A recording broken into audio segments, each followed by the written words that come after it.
Hey guys, I'm Daisho and I am here playing some Magic, and today I am running some Crosswinds, and this deck is fun. I enjoy it. Wow, this hand is like kind of ridiculous, but I think I'm actually going to keep it because I have double sleight of hand, so hopefully I'll be able to find some early stall. If you didn't know what sleight of hand does, look at the top two cards. Oh, Jesus. That's fine for me, actually. Because putting cards in my graveyard is really not terrible for me, because I can actually go get them back sometimes with like Call to Mind, which basically just lets me return an instant sorcery or Arcane-Mancer, which does similar things. Oh my god, the two best cards in the deck, Talrand and Panoptic Mirror. That's really funny. I'm gonna get Panoptic Mirror though. Talrand is good, but he's a creature and he can just get killed. Panoptic Mirror is an artifact, and people aren't usually running artifact destruction, and my opponent's running mill, so there's no such thing as artifact destruction in mill.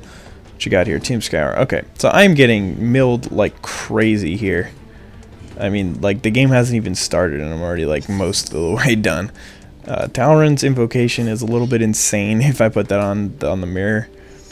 I'm gonna get a Skywinder Drake here, so I could start beating him. I don't think I'm actually going to be able to put it on the mirror, because I want to get it out as fast as possible. I don't want to have to waste like 2 extra turns. What does this do? Target player puts the X number of... Okay, fine. So he has to start charging that thing up, and then it's going to start destroying me in a few turns. That's pretty good. I don't know if he's just gotten like the nut draw here. Oh, that's perfect.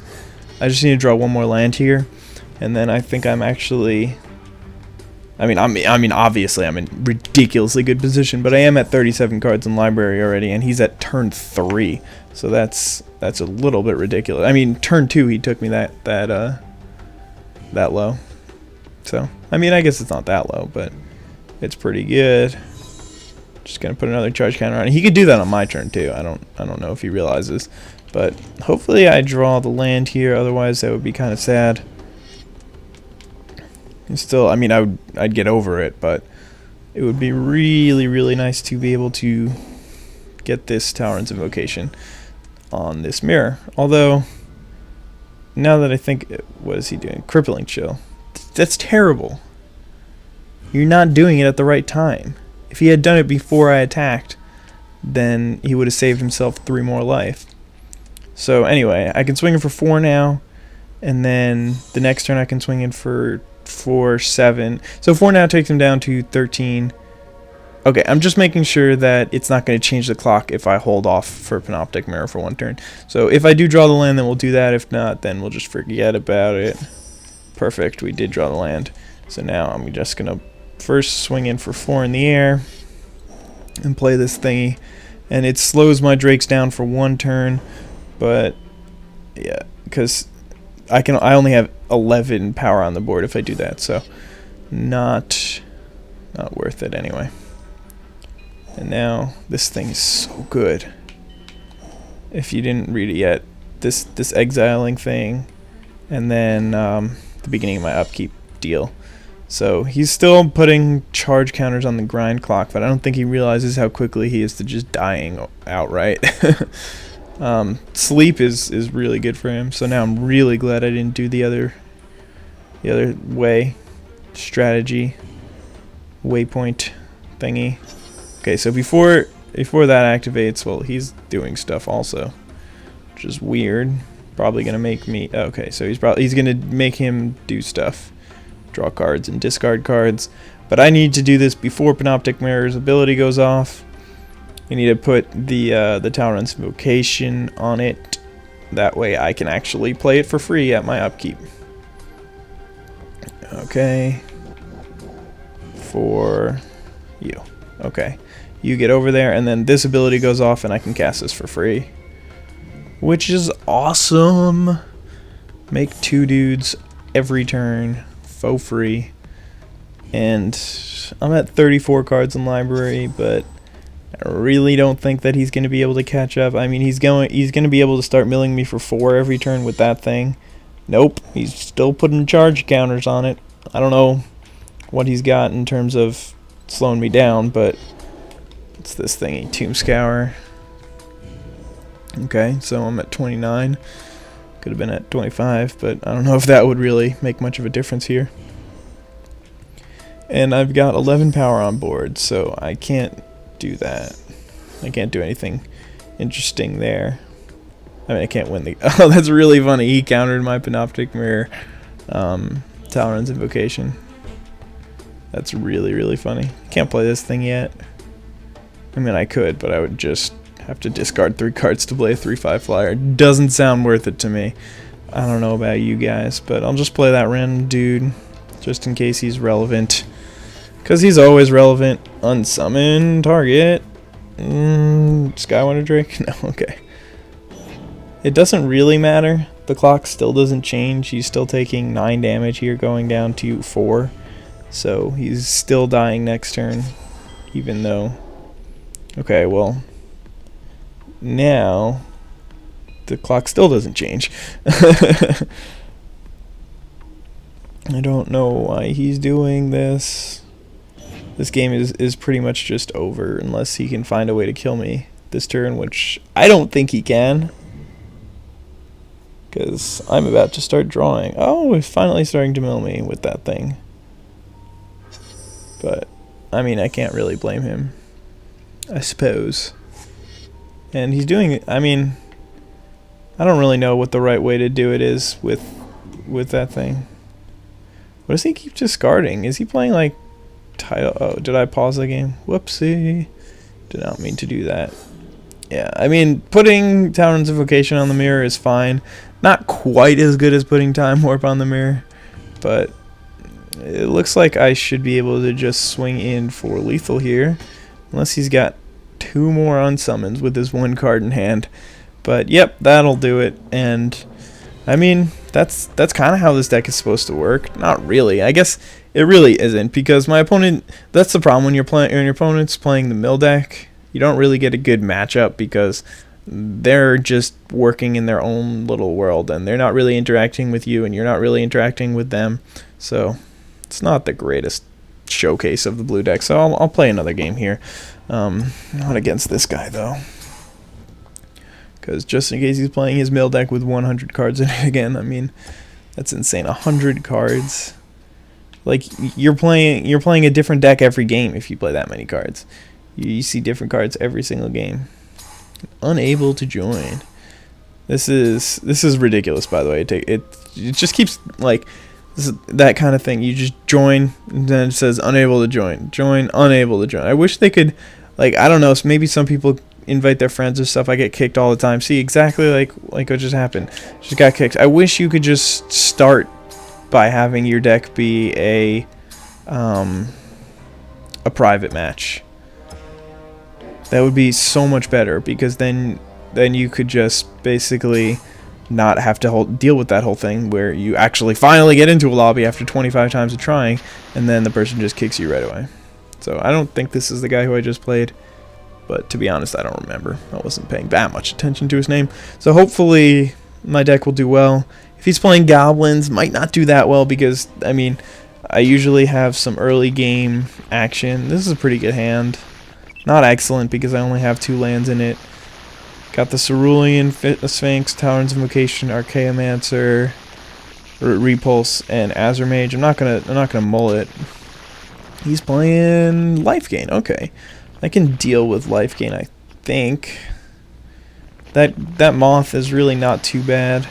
It gives him 4 life, but it's not immediate, and he doesn't get to choose when. So that's, I mean, the reason why I like Cathedral Sanctifier in that deck is because you can just play him whenever you want. You don't need to play him turn 1. You can play him when you got some Pride Mates out or whatever, and since he only costs 1, it's whatever. This guy, he just, I mean, it's good because he does block. So in essence, he gains you more than 4 life, really. Dehydration. I haven't actually used one of these yet. I only have one of them in the deck because I haven't really decided how strong it is. But the fact that you have just removal, basically like pseudo bad removal in blue, is something that you need to take advantage of. So hopefully I'm going to be drawing lands next turn. That would be the ideal situation. I don't know if he's going to block here. It really depends on how good of a player he is. If he's a good player, he will just wait for that life gain to do something else for him.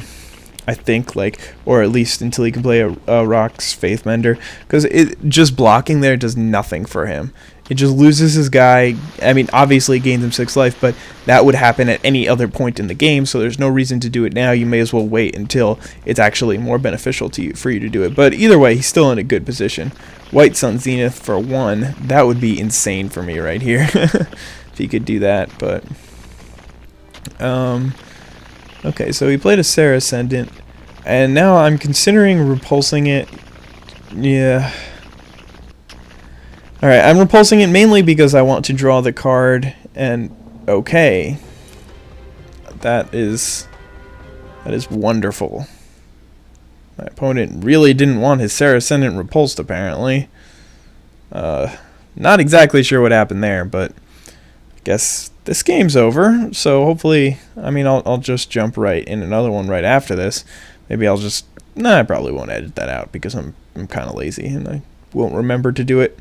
But you know me, IzDaisho, woohoo, he's the laziest, no one's lazier. Anyway, come on. Let's go.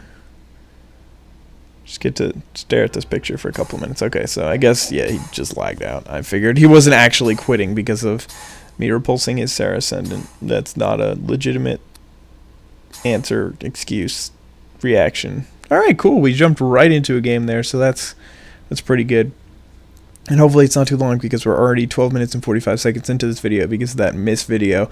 And the first one wasn't too long, but it was definitely... don't love this hand, don't hate it. Do have a sleight of hand so I can keep it, and I have this guy so I can keep it. And then I have Time Warp, so if I drop an Optic Mirror, I win. If I draw Twin Cast, I have a good shot of winning. One time, I mean, obviously you guys know, you saw earlier what Panoptic Mirror can do with Talon's Invocation. It could obviously do the same thing with Time Warp. So just imagine what it can do. I mean, god damn it. Well, at least I got rid of one of these islands. But anyway, so Time Warp can also do ridiculous things in other ways. I've taken 4 turns without using Panoptic Mirror before. All right, Goblins. I mean, obviously I'm playing a trimmed down Goblins deck because I got into a lobby quickly.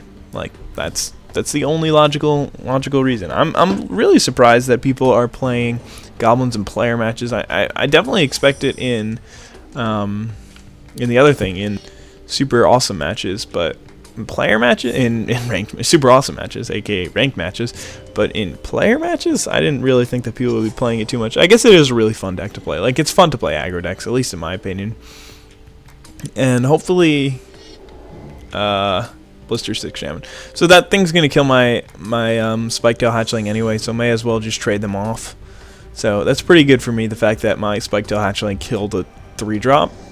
So if I'm playing Goblins and he just passed his turn 3 and I'm still at 18 life, then I'm pretty happy. The only thing that I really have to worry about is Goblin Pile Driver, because there's nothing that this deck can do to beat Goblin Pile Driver other than play Talon's Invocation and take like 12 turns and win that way.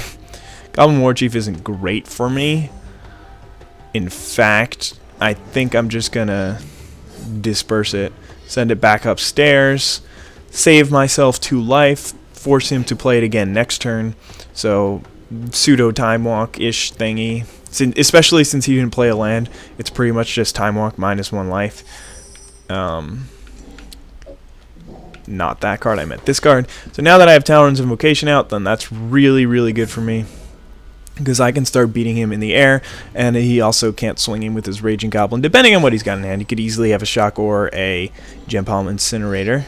But it looks like he's just going to replay the same turn that he did last time, in addition to playing a 1-drop, maybe. Can't tell. Hasn't decided yet. Shock. Okay, so he does have a Shock for one of my dudes. So that means that I'm not going to play Time Warp next turn. He's not going to swing in with his dude. That's bad for me, because then that means that he actually has something of relevant use. So I guess I swing in for 2 here. The Azure Mage will prevent his Warchief from swinging in next turn again, and he's probably not going to want to just swing into the Azure Mage. I mean, he's going to want to swing in, obviously, with this Raging Goblin, but he's probably not going to want to use a removal spell on it since it's grounded anyway. At least that's what I'm hoping for. Ooh, Goblin Chieftain. This is not a good situation for me right now, because now I'm about to take 5 to the face. I need to leave my my Drake back next turn, if I can even leave it back. I don't even know about that. I might have to just time warp. Obviously not going to trade my Azure Mage for a Raging Goblin here. That would be just pretty terrible for me. And hopefully I can draw something like Twin Cast or the Mirror. Ooh, another Talron's Invocation. That's pretty amazing for me here, actually. I guess I beat in with both? Nah, I think I'm just going to swing in with Azure Mage. He's obviously not going to block here. Just dealing 2 damage at a time like it's my job. And then play this thing basically just to prevent him from attacking with his War Chief or Chieftain. I guess I still could have swung in with this guy. That was pretty dumb to not swing in. Click Slither is really bad for me. Very, very, very bad. That card is so good if you know how to use it right. But not really against the blue deck, I guess. So he's probably going to swing in with that guy and the Click Slither. And what happens if I just take it? I think I'm fine. Can I win, though? I don't even know. Oh, he's bringing that guy, too. Alright, so now what happens? If I just take it 6, 7, 8. Take 8, go to 4. I mean, I could throw a guy in front of the Click Slither. He'll just eat the Raging Goblin. I can swing back for 8. He just takes it all. Then I time warp. Hopefully I draw something good off the top that can actually help me win this game. And because I can take him down to 2. Oh, Goblin Grenade. Fuck my life. Why didn't I think of that? Damn it. That's why he brought the freaking 3/3. Because then if I just take it all, then he just Goblin Grenades. I mean, I guess I could have put him on Goblin Grenade since he had 1 card left in hand. But I mean, that's what I'm. Exactly the opposite. I probably shouldn't have put him on Goblin Grenade since he had 1 card left in hand. Like, he could have easily had anything, but I don't know. Alright, that was depressing. That was just a really depressing series of events. So, I don't know. I kind of want to just jump right in there and play another game, but we're like 19 minutes in already. It's a really, really long video. Oh well. I guess I will just render it all night, and then I'm gonna upload it tomorrow night, so that should be fine. I don't know why I am really talking still. Alright, this hand is actually very good. My opponent's playing 67 cards. Hopefully he's not playing Goblins, because this deck does not do well against Goblins.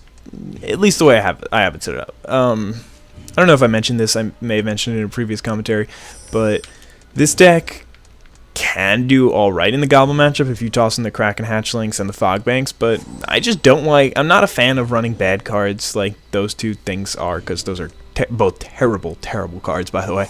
Now my hand is looking really, really good.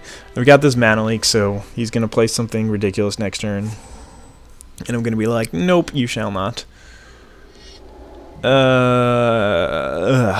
It's just like, I barely even care about that, but it'll trade with one of my Drakes. And it'll deal some damage to me, so I guess I could have just repulsed it next. I don't know, this is fine, this is fine. I really wish Call to Mind was an instant. That would be amazing for me right now. I mean, I can't really decide what I want to do here. I'm either going to play Call to Mind, getting back Mana Leak, and then just not doing anything next turn, or just repulsing whatever creature he plays. So I think I'm more of a fan of that. Especially since I can Call to Mind my invocations. So that's a little better. He does have Day of Judgment since I'm playing against a life gain deck. I don't know why anybody would be running this card in the life gain deck. But that's what deck he's in. Alright, so my opponent didn't play anything, so that sucks. For me, since I just wasted my turn, I have double Archaeomancer and Call to Mind in my hand. Every single thing which lets me get instants back to my hand. Just bringing these cards up. Instants or sorceries, that is. So I can play it, like I can still play another Talon's Invocation and not be committing to the board too much because I can just go get them back. Which is a little bit ridiculous. Okay, so he's got another one of those slith thingies, but I don't think that they're too big of a deal because he didn't swing in with it yet. So again, it's really not a big deal yet. So I think I'm gonna play another one of these invocations, just so that I can really get some board presence, and then he also so he can't swing in with his guy, which would not be it wouldn't be fun for me at all. It'd be like a sad day. IzDaisho goes to Sad Town. I guess I kind of want to draw another land so I can Call to Mind one of them and then still have Repulse mana open, which is kind of the goal here. Soul Warden's not good for me. Divine Favor is fine because he's probably not going to attack here, and then I'll just be able to repulse his guy. So that's terrible for him. But he does gain some life out of it, so I guess worse things have happened. But it's just kind of bad. Alright, so hopefully I'll draw the land here. Give me that land, yo. Give me the land, give me the land, give me the land. Thank you. And now I have options. First of all, I'm going to definitely swing in. So I could either play Call to Mind or hold back for cancel.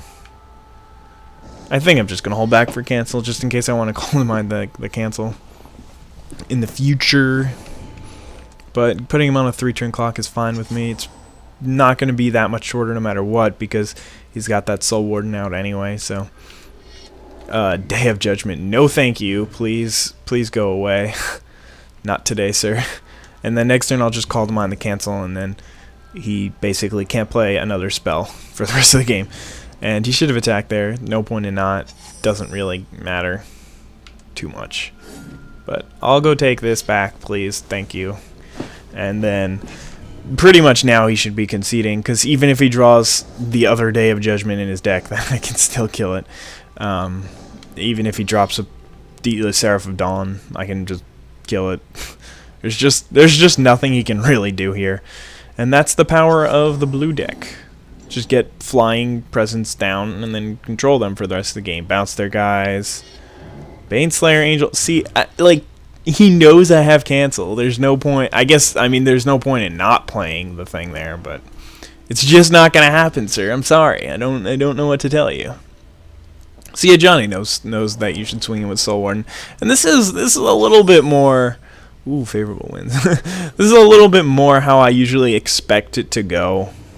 Like, I mean, sometimes it goes worse than this, obviously, as showcased by the previous game versus Goblins, and even the game before. Well, the game before that versus Mill, it played pretty ideally, I suppose. But anyway, this is how it's supposed to play. It hasn't been playing like that. But anyway, I hope you guys enjoyed this 24-minute video, and have a wonderful day. Bye.